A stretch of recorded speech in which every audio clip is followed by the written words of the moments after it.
Our next guest is part of a Bay Area film group that is developing projects made by the Bay and done by the Bay. Here to highlight the importance of Bay Area filmmaking and to share his personal story is filmmaker Jamal Trulove. Jamal, thank you so much for joining us here at Live in the Bay. Oh, thank you for having me. Yes, you have such a fascinating story. And so how did you first get started in film? Well, I first got started into film. I was cast in a movie called The Last Black Man in San Francisco. Joe Talbot and Jimmy Fails came into a nonprofit organization called United Players, where I was volunteering at, and that's how I was discovered. And I asked them, did they have a role? And they said that they do. How long you been acting? I said, I've been acting all my life, trying to fit in a city where I stand out in. And since and they liked it, and ever since then, you know, I've been head over heels into film. And so it's really important to you. You've created a group that's making films here in the Bay Area and using local talent. Why was that so important to you? Well, I see a lot of film being made in the Bay Area that I feel that isn't being made by Bay Areans and telling our organic stories as well. So I feel like it was just important to make sure that our stories are told, and it's also told by the people who are creating the stories here in the Bay Area, and not having to feel the pressure of running to Los Angeles or Atlanta and New York and so forth and so on. So doing film in the Bay, made by the Bay, and it's important to me. And what does that do, keeping the filmmaking here, using people that are actually from the Bay Area? What do you think that that does when telling Bay Area stories? Well, I think it helps with our economy, you know, and it also helps with, you know, our culture that we have out here in the Bay Area in general.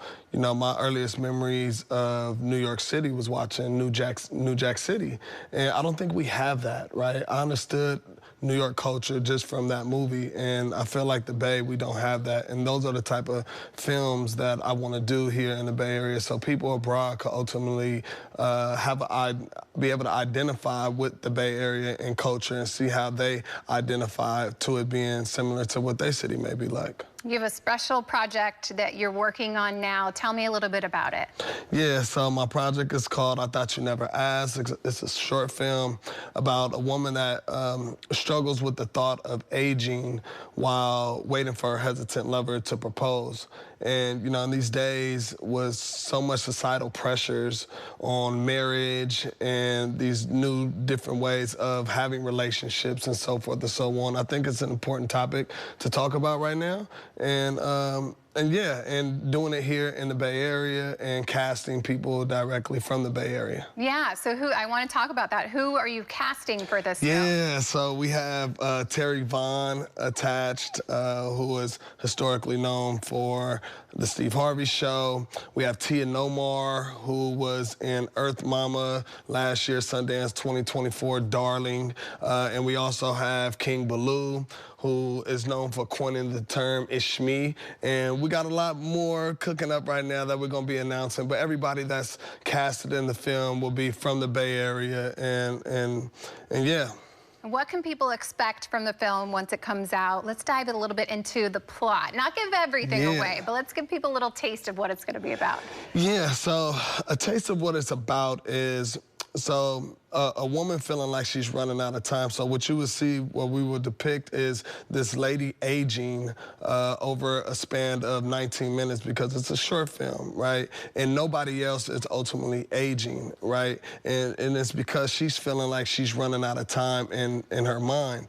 And then and that's our character Lisa. Our character Nathan is, you know, a well-off man who is struggling with finding that person that he's going to ultimately be with his lifetime partner, but always, you know, missing the mark ultimately, and having these pressures by his friends and so forth and so on to just, you know, just stay dating and not commit more so. And she's looking for commitment, and they're both going through this phase in their life ultimately, but the focus is on Lisa's character and the thought of her aging. And then when he finally does propose to her, because it does end in a good, it is a love a comedy romance story. She ends up turning young again because she was never getting old. It was only in her mind. And the arc is there's no window of opportunity when finding true love. I love that. I think this is an important topic because there's so much pressure women feel, you know, finding the right one. And I'm definitely getting up there in age, but I think you can't compromise for, you know, the wrong one just because you want these, you want that title of being married. So I think it's an incredible story that needs to be told. Congratulations on that. Where are you at right now with this film, and what do you need with it? Yeah, so far we've raised $32,000. We have to raise another $38,000 or whatnot. We have 2 campaigns going, one being on our Indiegogo, where people who contribute could get incentives and so forth.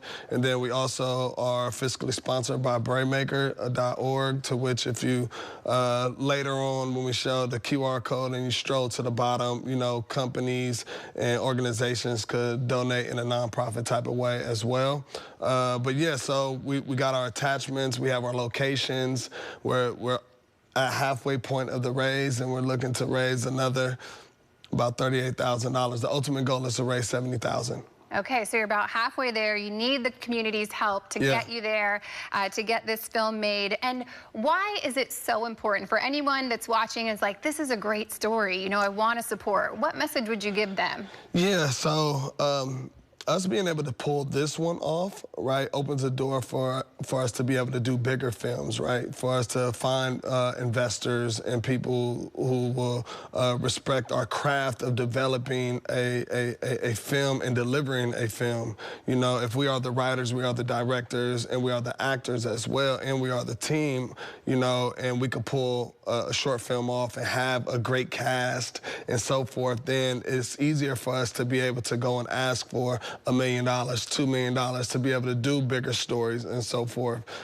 So I think that's what's more, that's the importance of being able to do this one. This one is a nonprofit film, right? It's more of a calling card through film festivals and so forth for us to be able to show that we can deliver film here in the Bay Area and not have to, you know, go to Los Angeles and so forth and so on just to be able to get a movie off. Yeah, well, Jamal, we were just talking about the importance of pouring into the Bay Area community, and you're doing that with your passion of filmmaking. So congratulations. I know you have so many more stories that are going to be told in the future, but congratulations on this one. Thank you.